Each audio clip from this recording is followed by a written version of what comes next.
Oke, jadi mari kita coba bahas lagi mengenai serialnya dari Classroom of the Elite. Dan kali ini itu sendiri masih mengenai isi dari volume kedua pada tahun ketiganya. Spoiler ya, tentu aja video kali ini itu sendiri bakalan jadi video spoiler. Jadi jika kalian itu tidak keberatan, yuk mari kita coba lanjutkan. Nah, jadi pada chapter keempat kali ini akan berjudul Usaha untuk Mendapatkan Pengetahuan, di mana POV akan datang dari karakter Ayano Koji Kiyotaka. Ya, pagi setelah pengumuman ujian khusus tiba, dengan tenang, hari itu menandai dimulainya masa 1 minggu yang bisa saja langsung menjadi ujian itu sendiri, atau hanya waktu persiapan saja. Tapi bagiku tidak ada yang perlu dilakukan secara khusus. Aku hanya perlu bangun, berangkat ke sekolah, mengikuti pelajaran dengan serius, dan menghabiskan waktu sepulang sekolah sesuai keinginanku, lalu bersiap untuk hari berikutnya. Dan untuk teman sekelasku, aku hanya memberikan satu instruksi sederhana. Selain itu, mereka bebas melakukan apa saja yang mereka mau. Mereka bisa tetap dengan rutinitas biasanya kalau mereka mau. Bisa juga belajar lebih keras jika mereka merasa perlu. Semuanya tergantung inisiatif mereka sendiri. Dimana masih cukup pagi untuk aku berangkat sekolah, tapi ada hal lain yang harus aku urus setelah ini. Aku ingin tetap menjaga kebiasaan untuk datang lebih awal. Dan setelah mematikan televisi lalu mengenakan sepatuku, aku melangkah dengan cepat keluar kamar dan menuju koridor utama asrama. Ya, ketika lift tiba dan pintunya terbuka, aku melihat ada 5 gadis dan 1 anak laki-laki yang sudah berada di dalamnya. Ya, pagi sebelum sekolah memang biasanya ramai, jadi melihat lift penuh bukanlah hal yang aneh. Sebenarnya masih ada ruang di dalam sana dan aku bisa saja masuk secara berdesakan. Tapi 3 gadis yang ada di dalam, Shinohara, Matsushita dan juga Inogashira, menatapku dengan pandangan dingin saat mereka berdiri di dalam lift. Ya, tidak ada gunanya memaksakan diri untuk masuk ke ruang sempit tersebut. Lebih baik aku biarkan saja dan menunggu lift berikutnya datang. Anggap Ayano Koji. Sebenarnya aku bisa saja menggunakan tangga darurat, tapi aku memutuskan untuk menunggu. Dan saat lift berikutnya datang, lagi-lagi sudah ada 3 gadis di dalam sana. Tapi kali ini ruangannya cukup lega. Namun entah kenapa kakiku terasa berat untuk masuk. Ya, sesaat aku merasa ragu. Haruskah aku masuk atau lebih baik menunggu lagi, pikir Ayano Koji. Tapi jika aku pergi sekarang malah akan terasa lebih canggung. Jelas-jelas ada ruang kosong di sana. Lalu aku melangkahkan kakiku untuk maju dan memutuskan untuk masuk ke dalam lift tersebut. Berbalik menghadap pintu, aku pun menunggu dalam diam sampai lift tersebut itu turun. Dan tak lama kemudian kami tiba di lantai pertama. Karena aku yang terakhir masuk, aku jadi orang yang pertama keluar. Setelah berjalan beberapa langkah ke lobi, aku berhenti. Dan saat itu, 2 gadis yang ada di belakangku lewat dengan cepat di sebelah sisi kanan dan kiriku.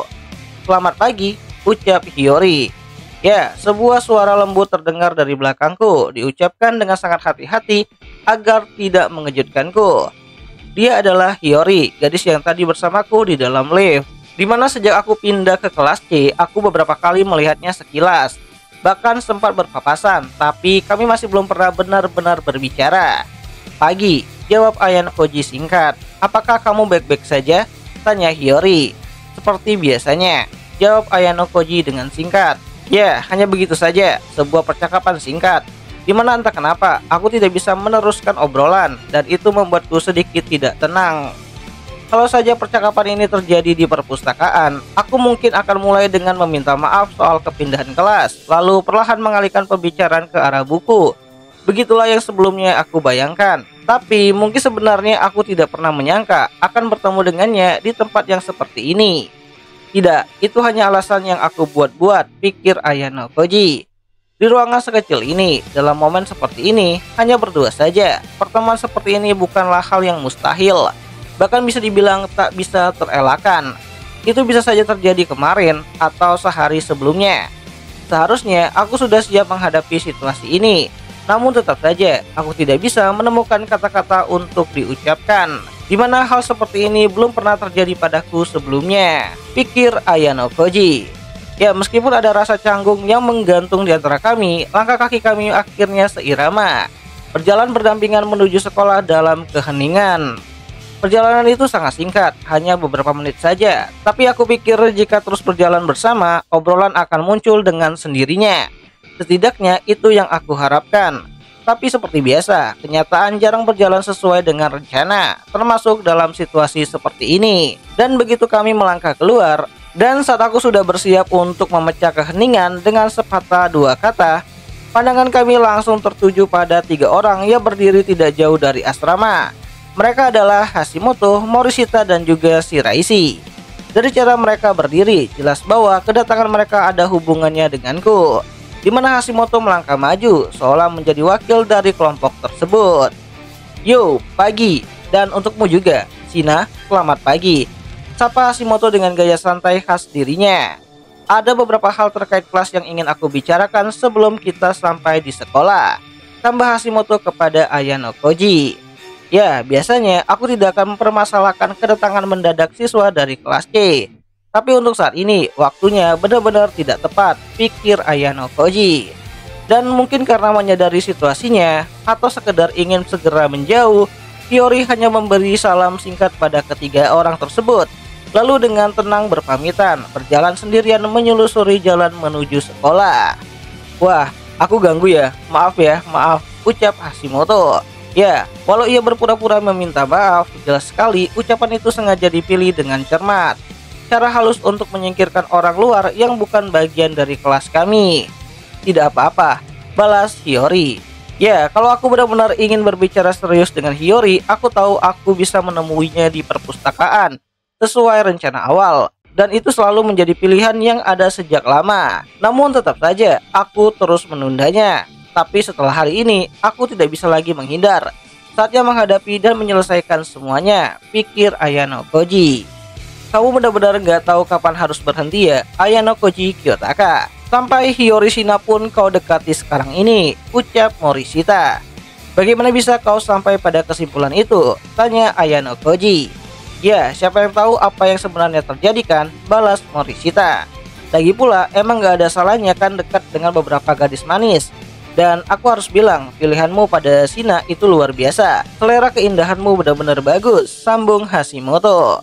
Dimana aku melirik ke arah Shiraishi, aku melihat kilatan di matanya saat menatap punggung Hiyori yang menjauh.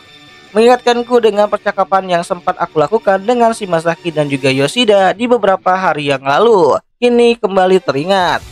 Bagaimanapun, tidak ada gunanya memperpanjang obrolan kosong ini, jadi aku mendorong Hashimoto agar langsung ke inti pembicaraan. Aku ingin memastikan strategi yang kamu kirim kemarin soal ujian khusus, kata Hashimoto. Aku juga penasaran soal itu, tambah Shiraishi dengan senyum lembut. Karena Hashimoto pun sepertinya memang sedang menunggu Ayano Koji, aku pikir tidak ada salahnya aku ikut serta, sambung Shiraishi kembali. Dan Morishita juga, ucap Hashimoto sambil menaikkan alisnya. Jarang-jarang kau tertarik, sambung Hashimoto kepada Morishita. Aku cuman penonton yang ramah di sekitar sini, jawab Morishita dengan datar, layaknya tetangga kepo yang suka ikut campur. Kamu yang mengirim instruksi soal ujian khusus di grup malam tadi kan? Lanjut Hashimoto, dimana suaranya mengandung sedikit kekaguman. Melihat itu, aku merasa akhirnya kamu mulai benar-benar mengambil peran sebagai pemimpin kelas. Jujur saja, aku agak terharu, sambung Hashimoto kembali. Ya, pesan itu menjelaskan sebuah hal penting. Sekolah kemungkinan besar juga menilai perilaku siswa sebagai bagian dari ujian. Tidak hanya saat hari sekolah, tetapi juga di akhir pekan. Siswa yang merasa ragu dengan perilakunya disarankan untuk tetap berada di dalam asrama. Itulah poin-poin kecil, tapi penting yang aku sampaikan. Kalau kamu yang memimpin, rasanya kelas akan berjalan lebih lancar daripada yang kita bayangkan. Saat dibawa ke pemimpinan Sakayanagi, semuanya terasa rumit dengan caranya sendiri. Menurutmu begitu juga kan, Shiraishi? Tanya Hashimoto. Dimana Hashimoto menoleh kepada Shiraishi yang tampak jelas sedang mencari persetujuan, tapi jawaban yang ia dapatkan bukanlah seperti apa yang ia harapkan. Sejujurnya, aku masih menghormati pemimpin kita yang lama, Sakayanagi-san. Memang benar dia sering bertindak menurut keputusannya sendiri, tapi meskipun begitu, selama 2 tahun dia berhasil mempertahankan posisi kelas A tanpa pernah jatuh sekalipun, ucap Shiraishi. Ya, kalau saja orang aneh seperti aku tidak muncul, kemungkinan besar dia akan tetap bisa menjaga kendali itu selama 3 tahun penuh. dan membawa kelasnya lulus dengan aman sebagai kelas A. Aku setuju dengan pendapat itu, sahut Morishita. Tapi anehnya, Hashimoto Masayoshi, meski dulu selalu di sisinya, justru terlihat cukup negatif terhadapnya. Sambung Morishita kembali. Apa maksud tatapan itu? Aku hanya bilang justru karena aku jadi tangan kanannya, aku yang harus banyak menanggung masalah. Dan pada akhirnya perilakunya yang sembrono sendiri yang membuat kita jatuh ke kelas C, balas Hashimoto. Ya, Hashimoto berbicara seakan-akan dirinya sama sekali tidak punya andil dalam masalah itu. Oh, aku tidak berpikir begitu. Mau aku jelaskan secara rinci alasannya, balas Morishita dengan tenang. Enggak deh, dengerin omongan gak masuk akal darimu sudah cukup bikin aku capek, balas Hashimoto. Keputusan yang bijak Hashimoto, sang pengkhianat The Masayoshi, balas Morishita kembali. Hah? Apa itu, Di? Maksudnya apaan sih? Balas Hashimoto. Ya, Hashimoto jelas bingung dengan julukan aneh itu dan membalas dengan timing layaknya pelawak yang berpengalaman. Oh, ada apa ini soal pengkhianatan? Tanya si Reishi. Jangan dipikirkan, itu cuman kebiasaan omong kosongnya dari Morishita. Bagaimanapun juga, mari kita kembali ke topik utama, ucap Hashimoto kembali. Dan baru saja Hashimoto berusaha keras mengembalikan pembicaraan ke soal ujian, tiba-tiba saja dua sosok muncul dari lobi tepat pada waktunya. Kondo dan Komiya dari kelasnya Ryuen. Mereka melangkah mendekat dengan cepat. Langkah mereka terkesan disengaja, seolah memang sudah diatur waktunya. Nah, bukankah ini si pemimpin baru dan anak buahnya? Ucap Kondo dengan senyum mengejek. Merencanakan sesuatu yang mencurigakan sepagi ini? Sambung Kondo sambil berbicara dengan nada ingin tahu. Tatapannya mulai menyapu kami satu persatu, lalu ia mulai berjalan mengitari kelompok kami, seperti pemangsa yang menilai mangsanya. Sudah lama ya, Kondo? Sepertinya belakangan ini kau menjauh dari kelas kami, ujar Hashimoto. Sekarang situasinya berbeda, jawab Kondo dengan datar. Kami kelas B, kalian kelas C. Kami hanya perlu memperhatikan yang ada di atas kami saja, ucap Kondo dengan nada sombong. Ya, ucapannya terdengar seakan kami tidak sepadan untuk diperhatikan, tapi fakta bahwa dia ada di sini jelas menunjukkan hal yang lain. Lebih dari itu, di balik nada santainya ada sedikit ketegangan di dalam suaranya, sesuatu yang tidak bisa sepenuhnya ia sembunyikan. Kalau begitu, kau bisa saja mengabaikan kami hari ini juga kan? Balas Hashimoto. Dimana Kondo mulai menyeringai. Aku pikir kalian bakalan kesepian kalau aku nggak gangguin sedikit, ucap Kondo kembali. Ya, sama seperti beberapa hari yang lalu ketika Ryuen tiba-tiba saja muncul di kelas kami. Morishita yang biasanya ribut kini malah diam total, seperti kucing yang sangat jinak. Dia berdiri menatap pepohonan dengan ekspresi polos, seakan semua ini tidak ada hubungannya dengan dirinya. Lagi pula, kalau obrolan kalian menarik, kupikir aku boleh ikutan dengar, ucap Kondo. Sayang sekali buatmu, ucap Hashimoto dengan dingin. Sepertinya aku baru saja meratapi awal dari suatu hari yang membosankan lagi, ucap Kondo kepada Hashimoto. Ya, hampir bisa dipastikan kalau Ryuen memang sudah memberi perintah kepada Kondo dan yang lainnya untuk mencari tahu aturan dari ujian kali ini. Mungkin mereka berharap bisa memeras sedikit saja informasi dari kami. Atau mungkin sama seperti kami, dia juga sudah punya teori yang sama dan mengirim Kondo serta yang lainnya sebagai pengintai diam-diam. Dan apapun alasannya, mereka tetap menempel pada kami hingga akhir.